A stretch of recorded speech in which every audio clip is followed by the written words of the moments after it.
Hello बच्चों, good morning. हम भाज्य संख्या और अभाज्य संख्या में किस प्रकार से क्लासिफाई कर सकते हैं कि हाँ ये भाज्य संख्या है या फिर अभाज्य संख्या है। क्या इसका कोई प्रमेय भी है? जी हाँ, इसका एक अंकगणित की आधारभूत प्रमेय है जिसके माध्यम से हम एक छोटे से स्टेटमेंट, एक लाइन के स्टेटमेंट कथन के अनुसार हम पूरे इस आधारभूत नियम के प्रमेय को हम आसानी से समझ सकते हैं। जी हाँ, अंकगणित हो या बीजगणित हो, हर चीज में एक विशेष प्रकार की यूनिक पॉलिसियां होती हैं, यूनिक सिद्धांत होते हैं, यूनिक रूल्स होते हैं, प्रिंसिपल्स होते हैं, उनको फॉलो करते हुए वो काम करते हैं। जैसे एलसीएम और एचसीएफ फाइंड आउट करने के लिए अभी आपने प्रीवियस लेक्चर में एल्गोरिथ्म का प्रयोग यानी कि Euclid division algorithm, Euclid division lemma के आधार पर आपने यूक्लिड डिवीजन एल्गोरिथ्म का प्रयोग करके एचसीएफ फाइंड आउट किया है, राइट। तो शुरू करते हैं। क्या इस सेशन का यानी कि रियल नंबर, वास्तविक संख्याओं का ये चौथा लेक्चर है। अगर आपने प्रीवियस 3 लेक्चर देखा है तो बहुत बहुत धन्यवाद। अगर नहीं देखा है तो उसको जाकर के देखें और अपनी लर्निंग को एक्सीड करें। बच्चों, वैसे अगर आपने चैनल को सब्सक्राइब नहीं किया है, बेल आइकन नहीं हिट किया है, लेटेस्ट अपडेट के लिए आपको सब्सक्राइब करना चाहिए। जय कैरियर फाउंडेशन के नाम से ये चैनल है। पहली बार विजिट कर रहे हैं, बार बार विजिट कर रहे हैं, इसके लिए बहुत बहुत धन्यवाद। मैं राघवेंद्र पांडे कंटिन्यू करता हूँ क्लास को। तो हम पढ़ने वाले हैं अंकगणित के आधारभूत प्रमेय। क्या पढ़ने वाले हैं? अंकगणित के आधारभूत प्रमेय। कुछ नहीं है, एकदम सिंपल सा। आपको क्या आना चाहिए? आपको आना चाहिए फैक्टराइजेशन, ठीक है ना। फंडामेंटल थ्योरम जानने के लिए क्या है ये है fundamental theorem. Fundamental theorem of किसके? अर्थमेटिक। अब अर्थमेटिक का मतलब कि अंकगणित का फंडामेंटल थ्योरम क्या होगा, आओ इस पर हम समझते हैं। जैसे आप गुणनखंड करते हैं, किसी भी कोई भी भाज्य संख्या अगर है, क्या है, अगर कोई भी भाज्य संख्या दी गई हो तो उसको हम क्या कर सकते हैं? उसका हम गुणनखंड कर सकते हैं। क्या कर सकते हैं? गुणनखंड। गुणनखंड जब आप करते हैं तो ये 2 प्रकार से होता है। एक भाज्य गुणनखंड होता है, एक अभाज्य गुणनखंड। जब इसको आप अभाज्य गुणनखंड तक लेकर चले जाते हैं तो यही इसका फंडामेंटल थ्योरम है, पर थोड़ा सा अभाज्य गुणनखंड तक आपको पहुंचना है, तो यही इसका फंडामेंटल थ्योरम है। लेकिन अभी हम एक स्टेटमेंट के थ्रू इसको हम समझाते हैं। पहली बात तो हम भाज्य संख्या जानते हैं कि भाज्य संख्या क्या होती है? जिसके 2 से ज़्यादा मल्टीपल्स होते हैं, जिसको 2 से ज़्यादा बार फैक्टराइज किया जा सकता है, तोड़ा जा सकता है, ब्रेक किया जा सकता है। जैसे ये मार्कर है, अगर इसको हम देखें तो इसके ये एक अभाज्य गुणनखंड है, भाज्य गुणनखंड है। कैसे? एक बार तो हम कैप निकाल दिए और दूसरी बार हम इसको क्या कर सकते हैं? इसके इस पार्ट को भी, निब वाले पार्ट को भी हम खोल सकते हैं। मतलब ये 3 पार्ट में टूट गया। अगर ये 3 पार्ट में टूट गया तो ये क्या है? ये एक भाज्य गुणनखंड यानी कि के रूप में भी तोड़ा जा सकता है। अभाज्य गुणनखंड में तब टूटेगा जब ये दोबारा, इसको एक बार ब्रेक करने के बाद दोबारा टूटने के कोई चांस ना हो, ब्रेक होने के कोई चांस ना हो, तब हम कहेंगे कि ये क्या है? अभाज्य गुणनखंड है। जैसे ध्यान से देखना, अगर हम भाज्य संख्या कोई ले लेते हैं, कितना? 6। अगर हम 6 की बात करें तो इसको तोड़ सकते हैं आप 2 × 3 के रूप में। किसके? 2 × 3। अब ना तो आप 2 को ब्रेक कर सकते हैं और ना ही आप 3 को भी ब्रेक कर सकते हैं। अब ऐसा मत बोल देना कि सर 2 को हम ब्रेक कर सकते हैं 2 × 1। अरे भाई, 1 सबका फैक्टराइजेशन है, सबसे ये 1 डिविजिबल है। 1 की डिविजिबिलिटी कोई ऐसा नंबर नहीं है जिससे 1 से डिविजिबल ना हो। क्लियरिटी आ रही है? तो इसलिए ऐसा कुछ नहीं बोलेंगे। तो अब मैथमेटिक्स में यानी कि 2 तरीके हैं, गुणनखंड एक हो सकते हैं और एक अभाज्य गुणनखंड हो सकते हैं। जैसे मैं बात करूं किसकी? 8 की, तो ये हो सकता है 2 × 4। अब ध्यान दीजिए, ये भाज्य गुणनखंड अभी भी हुआ है। क्यों? क्योंकि इस 4 को ब्रेक किया जा सकता है 2 × 2 में। इस 4 को 2 × 2 लिख सकते हैं। अब ये अभाज्य गुणनखंड हो गया। 2 क्या है? एक अभाज्य गुणनखंड है, इसका कोई फैक्टर नहीं बनेगा। ऐसे ही आप जब अभाज्य गुणनखंड तक पहुंचते हैं, जैसे मैं बात कर लूँ 15 की, अगर हम 15 की बात करें तो 5 × 3 या 3 × 5, इनका कोई निश्चित क्रम नहीं होता। देखिए, आधारभूत जो नियम है, प्रमेय है, उसका क्या कहता है? इसका कोई सीक्वेंस नहीं होता। अगर हम 3 × 5 लिखेंगे तब भी ये 15 ही आएगा और तब भी ये इसका अभाज्य गुणनखंड ही होगा। बच्चों ये चीज़ बहुत अच्छे से समझना है, लेकिन हाँ एक हम क्या करते हैं, एक स्टेटमेंट के थ्रू समझाते हैं इसको कि प्रत्येक भाज्य संख्या को अभाज्य संख्या की घातों, क्या प्रत्येक भाज्य संख्या को अभाज्य संख्याओं की घातों के गुणनफल के रूप में लिखने वाली विधि को, गुणनखंड के रूप में लिखने वाली या गुणनफल के रूप में लिखने वाली विधि को हम क्या कहते हैं, आधारभूत प्रमेय कहते हैं। और इसका एक फार्मूला है, मान लो आप कि भाज्य संख्या बराबर क्या है, भाज्य संख्या बराबर अभाज्य संख्याओं का गुणनफल। क्या, अभाज्य संख्याओं का गुणनफल, अभाज्य संख्याओं का गुणनफल।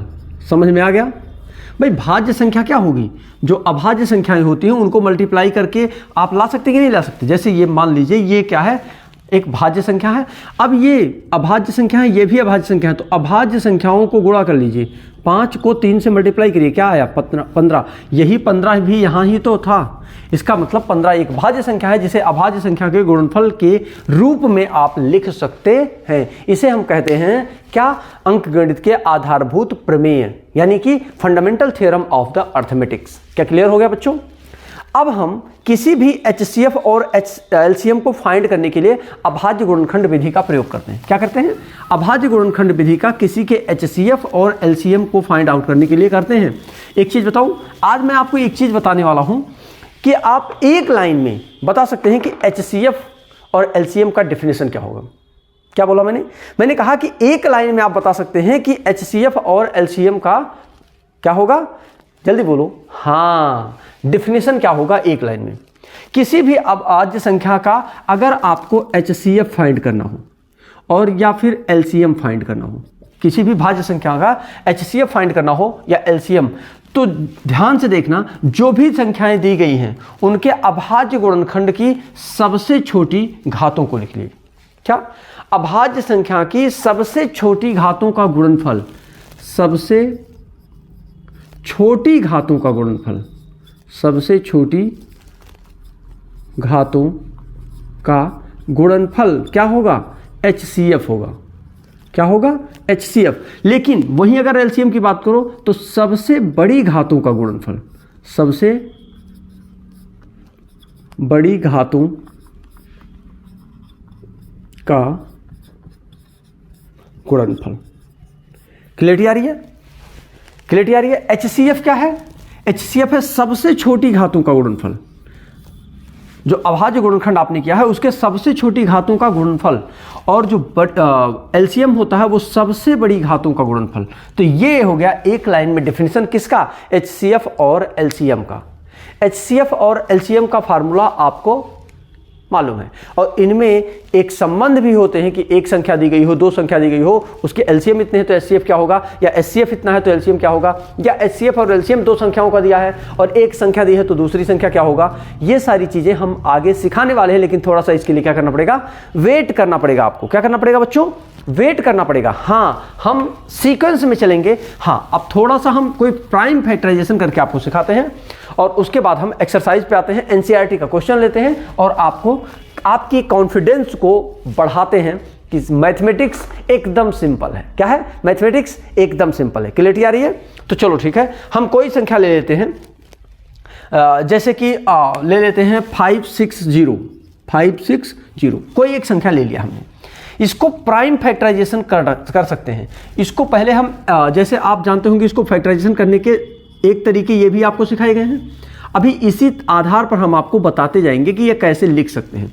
2 से घटेगा, 2 2 जा 4, 2 8 जा 16, 2 0 जा 0, फिर से 2 से 2 1 जा 2 4 जा 0, 2 से 2 7 जा 2 0 जा, 2 से फिर से हो जाएगा 2 3 जा 6, 2 5 जा 10।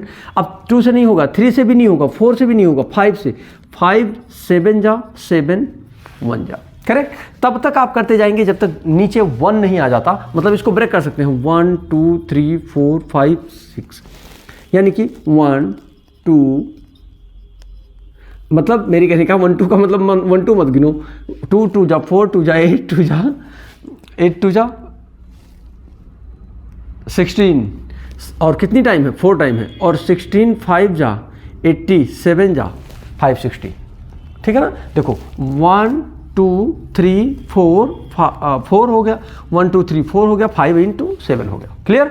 अब इसको आप फैक्टराइज कर सकते हैं। इसको आप दो तरीके से ऐसे भी लिख सकते थे आप, इसको ब्रेक करके दो पार्ट में, पहला हो जाता 2 और 2 के साथ में ये आ जाता, जब इसको 2 से डिवाइड करोगे आप तो क्या आएगा 2 2 जा 4 2 8 जा 16 0। फिर से इसको 2 से ब्रेक कर सकते हो, 2 आएगा और 2 1 जा 2 2 2 4 जा 0।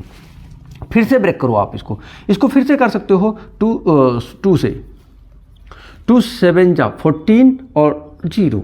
फिर से 2 से कर सकते हो आप 2 और ये हो जाएगा 35। ये ध्यान रहे मल्टीप्लाई होता जा रहा है, क्या हो रहा है मल्टीप्लाई हो रहा है। फिर से इसको कर सकते हो 5 × 7 में और चेक करो यही आएगा 7 5 1 2 3 4 टाइम 2 है। क्लियर है। ये है आपका प्राइम फैक्टराइजेशन। क्या है बच्चों, ये है आपका प्राइम फैक्टराइजेशन करने का तरीका। अब हम एनसीईआरटी का एक प्यारा सा खूबसूरत सा क्वेश्चन लेते हैं और उसे हम आपको सॉल्व करके दिखाते हैं। क्लियर। चलो देखो, कह रहे हैं संख्याओं 6 और 20 के अभाज्य गुणनखंड विधि से HCF और LCM निकालो। क्या 6 और 20 का अभाज्य गुणनखंड करो। ध्यान से देखना, ये क्वेश्चन को सॉल्व करने के लिए ना कुछ नहीं करना है, बस कॉन्सेप्ट याद करते जाना है। बार बार एक चीज को मल्टीपल टाइम्स बताने का मतलब यह है कि अभी आपको अपने दिमाग में इस कॉन्सेप्ट को बैठा लेना है। जैसे 6 और 20 का HCF भी निकालना है, LCM भी। पहले 6 का प्राइम फैक्टराइजेशन करो, 2 × 3 लिख सकते हो आप, और 20 का प्राइम फैक्टराइजेशन करो 2 × 2 2 2 जा 4 और 4 5 जा 20। ठीक है ना। अगर हम इसके डेफिनेशन के अनुसार जो हमने बताया था, 2 के पावर कितना है 1 और 3 के पावर कितना है 1। आओ यहां चेक करते हैं, 2 के पावर कितना है 2 और 5 के पावर कितना है 1। जो दोनों में मिल जाता है, जो दोनों में होगा वही HCF होगा, यानी HCF इक्वल टू, और सबसे छोटी घात 2 यहां भी है 2 यहां भी है, 2 के पावर सबसे छोटी घात यानी 2 के पावर 1 है, 2 के पावर 1 मतलब 2, इसका HCF कितना होगा 2 होगा। लेकिन वहीं अगर हम LCM की बात करें तो सबसे बड़ी घात होता है, क्या सबसे बड़ी घात होगा। अब सबसे बड़ी घात क्या है, 2 का सबसे बड़ी घात है तो 2 का पावर 2 है। यहाँ 3 का सबसे बड़ी घात इसमें है कि इसमें है, ये एक ही बार है, इसका मतलब 3 भी लेना पड़ेगा, और 5 भी 1 ही टाइम है, इसमें नहीं है, इसका मतलब ये भी लेना पड़ेगा 5 के पावर 1, यानी 2 2 जा 4 4 × 3 × 5 4 3 जा 12 × 5 12 5 जा 60। मतलब इसका LCM कितना होगा 60 होगा। लेकिन वहीं अगर हम क्या बात करें, जल्दी बोलो, HCF की बात करें तो 2 आ रहा है। क्लियरिटी आ रही है। तो इस तरीके से बच्चों ये सीक्वेंस आगे बढ़ता हुआ चौथा लेक्चर भी आपने खत्म किया। मिलेंगे आपसे नेक्स्ट लेक्चर में, तब तक के लिए wish you all the best.